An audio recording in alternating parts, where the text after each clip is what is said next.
आता isakal.com आहे देशातील नंबर 1 ची मराठी न्यूज वेबसाईट। प्रत्येक अपडेटसाठी isakal.com ला नक्की भेट द्या। नमस्कार। देखिए, कॉटन और कपास की अगर बात करें तो यहाँ पे हमने कॉटन, आइस कॉटन की अगर बात करें तो मार्केट एकदम सीमित दायरे में ट्रेड कर रहा है। ना ही नीचे में 66 सेंट के नीचे जा पा रहा है, ना ही 68 69 के ऊपर सस्टेन कर पा रहा है।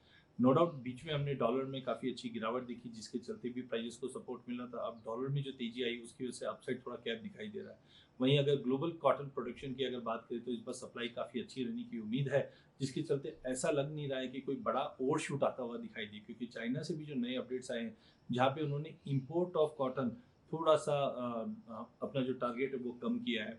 वहीं हमने देखा वियतनाम, बांग्लादेश, चाइना, इनके पिछले 2-3 महीनों में टैरिफ की चिंता काफ़ी ज़्यादा थी, जिसके चलते आइस कॉटन एक शांत रेंज में ट्रेड करता हुआ दिखाई दिया है। वहीं अगर डोमेस्टिक कॉटन की अगर बात करें तो यहाँ पे भी हमने देखा 54.5 से 56.5 का एक दायरा कॉटन कैंडी एमसीएक्स पे ट्रेड करते हुए दिखाई दी। पहला स्विंग एरिया में कोई मेजर चेंजेस नहीं है, 300 301 के आसपास है। टू अर्ली टू से राइट नाउ के एक्चुअल प्रोडक्शन कैसा रहेगा, क्योंकि नॉर्थ में हमने देखा कुछ वेरिएशन ऑफ टेम्परेचर कंटिन्यू रहा है, पेस्ट का इशू रहा है।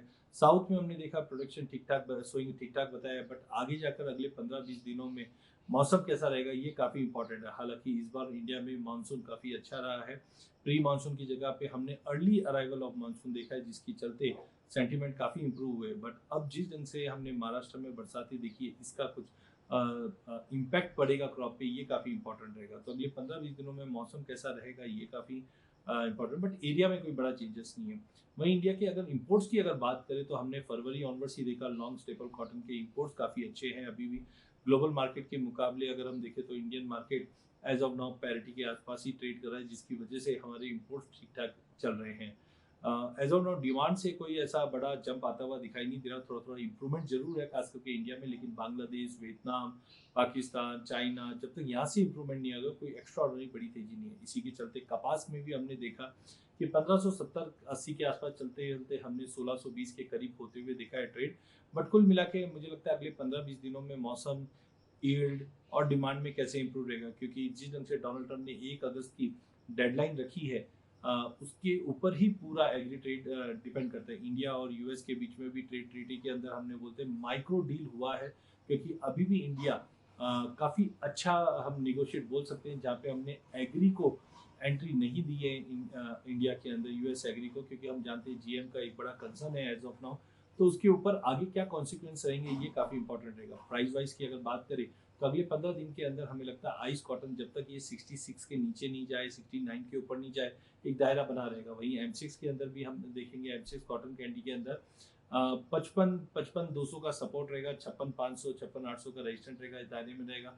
कपास के अंदर थोड़ा सा अगर गिरावट मिलती है 1600-1605 के आसपास लेके चलिए, 1625 का लेवल टूटता है तो 1640 का लेवल भी दिखा देगा। बट कुल मिलाकर ऐसा नहीं है कि बहुत ही ज्यादा क्रैश जैसी सिचुएशन है।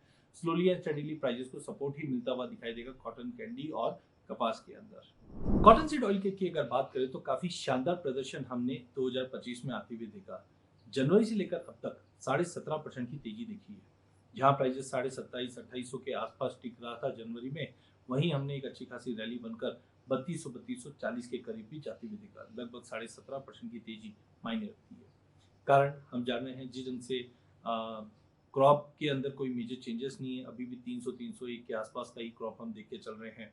लेकिन जिस ढंग से तेल के भाव में जो उछाल आया था, ये कहीं ना कहीं सेंटीमेंट थोड़ा पॉजिटिव दे रहा है। हालांकि जैसे ही भाव 3200 के ऊपर एनसीडीएक्स पे जाते हैं, फिजिकल मार्केट में कहीं ना कहीं सेंटीमेंट चेंज होता हुआ दिखता है। इसकी वजह से पिछले हफ्ते भर में हमने देखा प्राइजेस ऊंचे भाव से वापस दबाव लेता हुआ दिखाई दिया है। जिसका मतलब ये नहीं है कि फंडामेंटल बहुत ही कोई ज़्यादा एग्रेसिव चेंज हो चुका है। आने वाले दिनों में हम देखते हैं कि जो डेयरी इंडस्ट्री की डिमांड है वो भी इम्प्रूव होते हुए दिखाई देगी, जहाँ पे सीड की डिमांड कंटिन्यू रहेगी। बट एज ऑफ नाउ मुझे लगता है कि यस, जब तक ये 3240 के ऊपर वापस नहीं निकलता है, एक पॉसिबल है जो हम 3100 से लेकर 3070 तक के लेवल देख पाए। बट कुल मिला के अगस्त एंड तक की अगर बात करें हम, तो हमें लगता है कि प्राइजेस में हायर साइड में ये 3450-3500 का भी लेवल आराम से क्रॉस कर जाएगा अगस्त एंड तक। हालांकि प्रोडक्शंस के अंदर कोई मेजर चेंजेस दिखाई नहीं दे रहा है।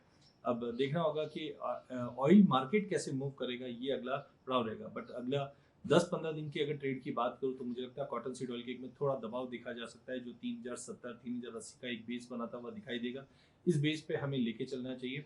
ऊपर में जब तक 3200 3240 है इतना ही रेंज दिखाई देगा, लेकिन 3240 के ऊपर वीकली क्लोज करने पे हम 3450 से 3500 तक के भी लेवल देख पाएंगे।